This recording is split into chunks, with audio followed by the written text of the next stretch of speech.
ನಮಸ್ತೆ, ಬನ್ನಿ ನಾವು ಇವತ್ತು ನೋಡೋಣ ನೀರು ದೋಸೆಯಲ್ಲಿ ಮತ್ತೊಂದು ಬಗೆಯ ದೋಸೆ, ಪಾಲಕ್ ನೀರು ದೋಸೆ.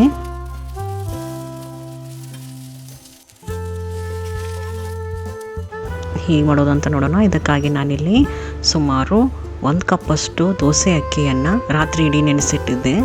ನೀವು ಬೇಕಂದರೆ ಇಲ್ಲಿ ಸುಮಾರು 4 ರಿಂದ 5 ಗಂಟೆವರೆಗೂ ನೆನೆಸಿಟ್ಟಿದ್ರು ಪರವಾಗಿಲ್ಲ. ನೋಡಿ, ಅಕ್ಕಿ ಈಗ ಸರಿಯಾಗಿ ನೆಂದಾಗಿದೆ. ನೀವು ಇವಾಗ ಪಾಲಕ್ ನೀರು ದೋಸೆಗೆ ಹಾಕೊಳ್ಳೋಕ್ಕೆ ಪಾಲಕ್ ಪೇಸ್ಟನ್ನು ರೆಡಿ ಮಾಡ್ಕೊಳ್ಳೋಣ. ಇಲ್ಲಿ ನಾನು ಸುಮಾರು 1 ಕಟ್ಟಷ್ಟು ಪಾಲಕ್ ಸೊಪ್ಪನ್ನು ಸರಿಯಾಗಿ ತೊಳೆದ್ಬಿಟ್ಟು ಒಂದು ಬಿಸಿಯಾದ ಬಾಣಲೆಗೆ ಹಾಕೋತಾ ಇದ್ದೀನಿ. ಇದರ ಮೇಲೆ ಸ್ವಲ್ಪ ನಿಂಬೆ ಹಣ್ಣು, ಸ್ವಲ್ಪ ಉಪ್ಪನ್ನು ಹಾಗೂ ಖಾರ ತಕ್ಕಂತೆ ಹಸಿಮೆಣಸಿನಕಾಯನ್ನು ಹಾಕ್ಕೊಂಡು ಪಾಲಕ್ ಸೊಪ್ಪಿನ ಬಣ್ಣ ಸ್ವಲ್ಪ ಬದಲಾಗೋವರೆಗೂ ಸರಿಯಾಗಿ ಹುರ್ಕೊಳ್ಳಿ.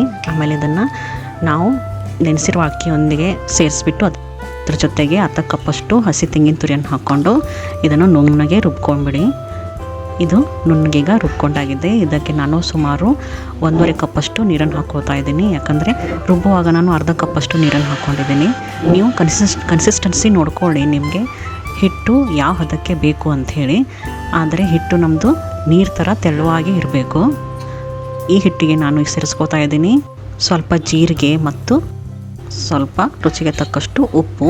ಇದನ್ನೆಲ್ಲ ಸರಿಯಾಗಿ ಮಿಕ್ಸ್ ಮಾಡಿಕೊಂಡು ಬನ್ನೀಗ ದೋಸೆಯನ್ನು ಮಾಡ್ಕೊಳ್ಳೋಣ. ಇದಕ್ಕಾಗಿ ನಾನಿಲ್ಲಿ ಬಿಸಿಯಾದ ಕಾವಲಿ ಮೇಲೆ ಸರಿಯಾಗಿ ಎಣ್ಣೆಯನ್ನು ಸವರಿ ಹಿಟ್ಟನ್ನು ಸಾವಕಾಶವಾಗಿ ಹಾಕಿ ಆಮೇಲೆ ಮೇಲೆ ಸ್ವಲ್ಪ ಎಣ್ಣೆಯನ್ನು ಹಾಕ್ಕೊಂಡು ಇದನ್ನು ಸರಿಯಾಗಿ ಬೇಯಿಸ್ಕೊಳ್ಳಿ.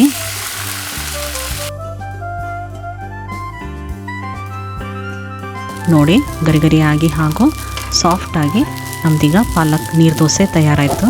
ಇದನ್ನು ನೀವು ಕೊಬ್ಬರಿ ಚಟ್ನಿಯೊಂದಿಗೆ ಅಥವಾ ಹಸಿ ಕೊಬ್ಬರಿ ಬೆಲ್ಲದೊಂದಿಗೂ ಸರ್ವ್ ಮಾಡ್ಬೋದು. ಈ ರೆಸಿಪಿಯನ್ನು ನೀವು ಟ್ರೈ ಮಾಡಿ ಹಾಗೂ ನನ್ನ ಚಾನಲನ್ನು ಸಬ್ಸ್ಕ್ರೈಬ್ ಮಾಡೋದನ್ನು ಮರಿಬೇಡಿ. ಧನ್ಯವಾದಗಳು.